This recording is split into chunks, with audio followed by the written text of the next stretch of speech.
বরফ জমে। প্রিয় দর্শক, আপনারা দেখতেই পাচ্ছেন আমরা কোন শীতের ভিতর লাঞ্চে খাওয়া দাওয়া সেরে রুমে প্রবেশ করতেছি। তো এদেশের শীতে টিকে থাকা মানে একটা বিশ্বযুদ্ধের মতো, যেমন যুদ্ধ করে দেশ স্বাধীন করতে হবে, তো সেই রকমই একটা মানে যুদ্ধ। তো আমরাও সেই যুদ্ধ সম্মুখীন করার জন্য যতটা সরঞ্জাম আছে সব কিছু নিয়েই আমরা মাঠে নেমেছি। তো আপনারা শুধু দোয়া করবেন যেন এই শীতটা কাটিয়ে উঠতে পারি। শীতের কথা শুনলেই ভয় আসে, গায়ের পশম দাঁড়িয়ে যায়, মানে এতটা ভয়ঙ্কর শীত, সেটা এদেশে না আসলে আমরা বুঝতাম না।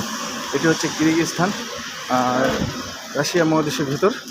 আপনারা সবাই ভালো থাকবেন, সুস্থ থাকবেন, এই আশায় প্রত্যাশা করি। সবাই ভালো থাকেন, ধন্যবাদ, আসসালামু আলাইকুম। ভিডিওটি সবাই বেশি বেশি শেয়ার করুন, ধন্যবাদ।